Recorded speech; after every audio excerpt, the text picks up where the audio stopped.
साथियों, आप सभी को मेरा प्यार भरा नमस्कार। कैसे हैं आप? उम्मीद करते हैं अच्छे होंगे। आप लोग का पढ़ाई-लिखाई खूब बढ़िया चल रहा होगा। अगर अभी बिहार बोर्ड मैट्रिक परीक्षा 2026 में एग्ज़ाम दीजिएगा, तो यह क्लास आपके लिए महत्वपूर्ण होने वाला है।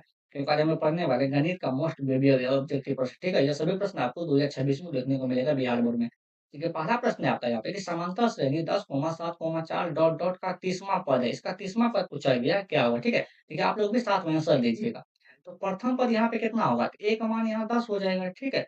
और डी का मान क्या होगा? डी का मान जो होता है ना, जिसको सारवंतर बोलते हैं, द्वितीय पद माइनस प्रथम पद। द्वितीय पद कितना है यहाँ पे 7 और प्रथम पद कितना है 10। डी का मान कितना होगा? 7 में से 10 घटाएँगे तो माइनस का 3 होगा। यहाँ 30वां पद पूछा गया है, तो एन का मान कितना हो जाएगा आपका यहाँ पे 30 हो जाएगा। तो एनवां पद का फ़ॉर्मूला क्या होता है? एनवां पद का फ़ॉर्मूला होता है a plus n minus 1 into D, ठीक है? यही फ़ॉर्मूला होता है। a का मान कितना है आपका यहाँ पे 30 है, तो 30 लिखेंगे प्लस n का मान कितना दिया हुआ है? n का मान यहाँ पे सॉरी a का मान 10 है, 30 नहीं है, सॉरी। a का मान कितना है यहाँ पे 10 है, ठीक है? 10 लिखेंगे। a का मान 10 है, 10 लिखेंगे, ठीक है? और 30 माइनस का 1 इंटू डी, डी का मान कितना है आपका यहाँ पे माइनस का 3 है, 10 है तो 10 लिखेंगे, प्लस 30 में से 1 घटाएँगे, कितना होगा 29 हो जाएगा, गुना का माइनस का 3 हो जाएगा, ठीक है? 10 का तो 10 लिखेंगे, 29 को माइनस 3 से गुना करेंगे, कितना होगा 29 तिया 87 होता है, तो माइनस का 87 होगा, 10 में से अगर 87 घटाएँगे तो माइनस का कितना हो जाएगा आपका यहाँ पे 77 हो जाएगा, ठीक है? ए का सही आंसर ऑप्शन नंबर सी हो जाएगा। देखते हैं 2 का प्रश्न। आप लोग भी साथ में आंसर दीजिएगा। ठीक है, 2 का प्रश्न है आपका यहाँ पे कि 1/√3 किसका मान है? 1/√3 किसका मान है? सभी को हम बताते हैं। देखिए साइन 30 का मान कितना होता है? 1/2 होता है। और tan 30 डिग्री का मान कितना होता है? 1/√3 होता है। cos 60 डिग्री का मान कितना होता है? 1/2 होता है। और tan 45 का मान कितना होता है? 1 होता है। 1/√3 पूछा गया। तो 1/√3 किसका मान हो जाएगा? tan 30 डिग्री का। 2 का सही आंसर ऑप्शन नंबर बी हो जाएगा। देखते हैं 3 का प्रश्न। देखिए आप लोग भी साथ में आंसर दीजिएगा। 3 का प्रश्न है कि निम्नलिखित में से किसका मान √2 के बराबर होता है? तो √2 का मान किसका होता है? यह हम लोग को क्या करना है? चेक करना है। तो tan 60 डिग्री का मान कितना होता है? √3, तो यह आंसर नहीं होगा, ठीक है? ये cos 45 का मान कितना होता है? 1/√2, तो यह भी आंसर नहीं होगा क्योंकि हमको पूछा गया √2 किसके बराबर होता है? sin 30 का मान कितना होता है? 1/2, तो यह भी आंसर नहीं होगा। तो बचा क्या ऑप्शन नंबर डी, डायरेक्ट आपको मार देना है, ठीक है? वैसे भी cosec 45 का मान कितना होता है? √2 होता है, ठीक है? 3 का सही आंसर ऑप्शन नंबर डी हो जाएगा। आपको ऐसे चेक करना है इस टाइप के सवाल में। 3 का सही आंसर ऑप्शन नंबर डी हो जाएगा।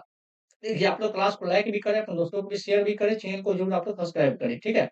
देखते हैं 4 का प्रश्न। 4 का प्रश्न है कि यदि x square plus 5x plus 8 के शून्यक अल्फा और बीटा हो, तो अल्फा प्लस बीटा का मान क्या होगा? तो अल्फा प्लस बीटा का मान पूछा गया है, तो अल्फा प्लस बीटा का मान क्या होगा? देखिए अल्फा प्लस बीटा वाला फ़ॉर्मूला क्या होता है? तो माइनस बी बटे ए होता है, ठीक है? और बी का मान क्या होता है? एक्स का गुणक जो है ना, वो बी का मान होता है। एक्स का गुणक क्या है यहाँ पे 5, तो माइनस तो पहले से फ़ॉर्मूला में 5 हो जाएगा। ए का मान होता है ना, वो एक्स स्क्वायर का गुणक होता है। एक्स स्क्वायर गुणक नहीं है कुछ, तो 1 है, 1 होगा, ठीक है? माइनस 5 में 1 से भगा देंगे, तो कितना हो जाएगा आपका यहाँ पे माइनस का 5 होगा। तो 4 का सही आंसर ऑप्शन नंबर बी हो जाएगा। देखते हैं 5 का प्रश्न। देखिए 5 का प्रश्न है कि निम्नलिखित में से कौन-सी अभाज्य संख्या है? अभाज्य संख्या क्या होता है? वैसी संख्या जिसमें किसी और सं ज सॉरी अभाज्य संख्या क्या होता है? वैसी संख्या जिसमें एक और स्वयं के अलावा किसी और संख्या से भाग नहीं लेगा, उसे क्या कहते हैं? अभाज्य संख्या कहते हैं। फिर एक बार हम बोल देते हैं अभाज्य संख्या किसे कहते हैं? वैसी संख्या जिसमें एक और स्वयं के अलावा किसी और संख्या से भाग नहीं रही, उसे क्या कहते हैं? अभाज्य कहते हैं। इसके ऑप्शन नंबर बी देखिए आप लोग 23 है। 23 में या तो 1 से लगेगा या 23 से लगेगा और किसी संख्या से भागा नहीं लगेगा। ये क्या होगा? अभाज्य संख्या, ठीक है? और बाद बाकी सभी भाज्य संख्या हैं। तो 5 का सही आंसर ऑप्शन नंबर बी हो जाएगा। देखते हैं 6 का प्रश्न। देखिए 6 का प्रश्न है कि यदि 2 समरूप त्रिभुजों के क्षेत्रफलों का अनुपात 25:64 है, तो उनके संगत भुजाओं का अनुपात होगा। उनकी संगत भुजाओं का अनुपात क्या होगा? देखिए यहाँ पे लिखा हुआ 2 समरूप त्रिभुज, जब आपसे 2 समरूप त्रिभुज दिया है और उसका क्षेत्रफल दिया है। क्या दिया हुआ है? क्षेत्रफल का अनुपात दिया हुआ है। अनुपात कितना दिया हुआ है आपका यहाँ पे? 25:64 दिया हुआ है। तो उनके संगत भुजाएँ का अनुपात देखिए, भुजाएँ का अनुपात क्या होता है? बस आपको क्या करना है, ये जो दिया हुआ है इसका वर्गमूल निकालना है। तो 25 का वर्गमूल कितना हो जाएगा आपका यहाँ पे 5 हो जाएगा और 64 का वर्गमूल कितना हो जाएगा 8 हो जाएगा। यही आंसर होता है। ये ट्रिक से बताएँ, कौन चीज़ से? आपको ट्रिक से ही याद रखना है, उसे बनाने में बहुत सारा परेशानी होगा, ठीक है? और बहुत लंबा जाएगा। तो 6 का सही आंसर ऑप्शन नंबर सी देखिए, यहाँ पे ऊँचाई पूछे, भुजा पूछे, माध्यिका पूछे, कुछ भी पूछेगा तो आपको इसी तरीक़ा से बनाइएगा, ठीक है? तो 6 का सही आंसर ऑप्शन नंबर सी हो जाएगा। देखते हैं 7 का प्रश्न। देखिए 7 का प्रश्न है आपका यहाँ पे कि बिंदु 2, 3 की दूरी मूल बिंदु से है। तो मूल बिंदु से बिंदु 2, 3 की दूरी क्या होगा? तो मूल बिंदु से किसी किसी वस्तु का जो दूरी होता है उसका फ़ॉर्मूला क्या होता है? Root under X square plus Y square, वह निकालने का फ़ॉर्मूला होता है, ठीक है? यहाँ जो बिंदु दिया हुआ है 2, तो 2 हो जाएगा पहला मान एक्स का मान और यहाँ पे जो 3 दिया हुआ है यह होगा दूसरा मान वाई का मान हो जाएगा, ठीक है? तो यहाँ पे 2 का स्क्वायर हो जाएगा। प्लस y का मान कितना हो जाएगा 3 का स्क्वायर हो जाएगा, ठीक है? 2 का स्क्वायर कितना हो जाएगा आपका यहाँ पे 4 और 3 का स्क्वायर कितना हो जाएगा आपका यहाँ पे 9 हो जाएगा।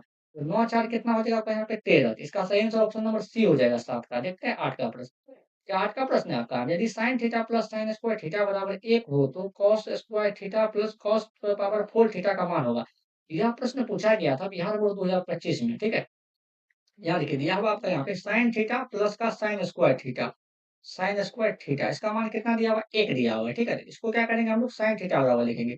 sin थीटा बराबर क्या होगा 1 ये माइनस का sin स्क्वायर थीटा होगा, आपको सेल लेके जाएंगे तो क्या हो जाएगा प्लस का sin सॉरी माइनस का sin स्क्वायर थीटा हो जाएगा, प्लस का sin स्क्वायर थीटा है, ठीक है?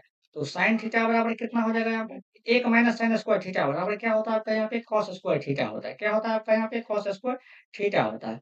अब देखिए आप इसको यहाँ पे ध्यान रखिएगा, ठीक है? अब क्या करते हैं हम लोग, अब यहाँ पे देखिए फिर से, तो इसको दोनों तरफ स्क्वायर करेंगे, तो दोनों तरफ फिर क्या करेंगे स्क्वायर, क्योंकि हमको पावर 4 लाना है। कितना लाना है यहाँ पे देखिए पावर 4 है तो पावर 4 लाना है, ठीक है? दोनों तरफ क्या करेंगे यहाँ पे स्क्वायर करेंगे, तो cos स्क्वायर थीटा, तो हमने पावर 4 लेंगे तो इसको स्क्वायर करेंगे, इसको क्या लिखेंगे स्क्वायर, तो sin स्क्वायर क्या हो जाएगा थीटा हो जाएगा, और cos पे पावर 4 थीटा, क्योंकि पावर पर गुणा करेगा, cos पे पावर 4 थीटा हो जाएगा, ठीक है? एक मान कहाँ कहाँ से निकला आपको, यहाँ से निकल गया आपको, यहाँ देखिए। अब देखिए, अब जो बनाते हैं यहाँ प्लस हमको निकालना है, किसका मान निकालना है आपका यहाँ पे cos स्क्वायर थीटा प्लस का cos पे पावर 4 थीटा इसका मान निकालना है। देखिए cos स्क्वायर थीटा बराबर क्या लिख सकते हैं हम लोग sin स्क्वायर थीटा लिख सकते हैं। इसका मान निकालना है, ठीक है? यहाँ देखिए, इसका मान निकालना है। तो cos स्क्वायर थीटा बराबर क्या हुआ यहाँ पे sin थीटा, हम यहाँ पे लिख सकते हैं हम लोग sin थीटा, ठीक है? प्लस cos पे पावर 4 थीटा को क्या लिख सकते हैं हम लोग sin स्क्वायर थीटा, प्लस का क्या हो जाएगा आपका यहाँ पे sin स्क्वायर थीटा, ठीक है? तो देखिए sin theta plus sin square theta का मान कितना होता है 1 होता है। यहाँ देखिए, यहाँ जो लिखा हुआ है, इसका मान कितना हो जाएगा यहाँ पे 1 हो जाएगा, ठीक है? इस प्रश्न का सही आंसर क्या हो जाएगा आपका ऑप्शन नंबर बी हो जाएगा। देखते हैं 9 का प्रश्न, 9 का प्रश्न है आपका यहाँ पे कि एक अर्धवृत्त का परिमाप दिया हुआ है 72 सेंटीमीटर, तो इसकी त्रिज्या होगा, इसका त्रिज्या पूछा गया है। अर्धवृत्त का परिमाप दिया हुआ है, अर्धवृत्त का परिमाप परिमाप दिया हुआ है। परिमाप कितना दिया हुआ है आपका यहाँ पे 72 सेंटीमीटर, ठीक है? अर्धवृत्त का फ़ॉर्मूला क्या होता है? अर्धवृत्त का फ़ॉर्मूला होता है r into pi plus 2, r into क्या होता है पाई प्लस 2 होता है। इसका मान कितना हो जाएगा 72 के, ठीक है? r को तो r लिखेंगे, पाई का मान कितना होता है आपका यहाँ पे 22/7 प्लस कितना हो जाएगा आपका यहाँ पे 2 हो जाएगा, बराबर कितना होगा आपका 72 हो जाएगा, ठीक है? r देखिए 2 को बटा में नहीं कुछ तो 1 है, तो 1 और 7 का एलसीएम 7 हो जाएगा। यहाँ पे क्या हो जाएगा यहाँ पे 22 प्लस 7 दूनी का 14, ठीक है? बराबर कितना होगा आपका यहाँ पे 72 हो जाएगा। r का मान कितना होगा यहाँ गुणा करेंगे 22 और 14 कितना होगा 36 बटा 7 हो जाएगा, बराबर कितना होगा आपका यहाँ पे 72, ठीक है? 36 से 72 को कितना बार में कटेगा 2 बार में, 36 गुना 72 हो गई। और r का मान कितना होगा 7 गुना 2 कितना हो जाएगा आपका यहाँ पे 14 हो जाएगा, ठीक है? तो 9 का सही आंसर ऑप्शन नंबर क्या हो जाएगा आपका यहाँ पे ए हो जाएगा। देखते हैं 10 का प्रश्न, देखिए 10 का प्रश्न है आपका यहाँ पे कि 2 वृत्तों के त्रिज्याओं का अनुपात दिया हुआ है, कितना दिया हुआ है 5:7 है, तो उनके क्षेत्रफलों का अनुपात होगा, उनके क्षेत्रफल का अनुपात क्या होगा? देखिए यह भी प्रश्न बहुत बार पूछा गया है। जब त्रिज्या का अनुपात दिया हुआ है, किसका अनुपात दिया हुआ है? त्रिज्या का अनुपात। कितना दिया हुआ है त्रिज्या का अनुपात? 5:7 दिया हुआ है। इसका क्षेत्रफल का अनुपात क्या होगा? इसका क्षेत्रफल का अनुपात क्या होगा? इसको स्क्वायर कर लेना है बस। जब त्रिज्या का अनुपात दिया रहे उसका क्षेत्रफल पूछेगा तो वो स्क्वायर करना है। 5 का स्क्वायर कितना हो जाएगा आपका यहाँ पे 25 और 7 का स्क्वायर कितना हो जाएगा आपका यहाँ पे 49 हो जाएगा। तो 10 का सही आंसर ऑप्शन नंबर क्या हो जाएगा आपका यहाँ पे डी हो जाएगा, ठीक है? ये आज का आखिरी प्रश्न था। अगर आप लोग यहाँ तक आए तो क्लास को लाइक भी करें, अपने दोस्तों को भी शेयर भी कर दीजिए। चैनल पर नए हैं, चैनल को आप लोग जरूर सब्सक्राइब करें। आज के लिए इतना ही, मिलते हैं अगले क्लास में। Thank you. आप लोग कमेंट करके जरूर बताइएगा आपको क्लास कैसा लगा, यह भी आप लोग फीडबैक दीजिएगा, ठीक है?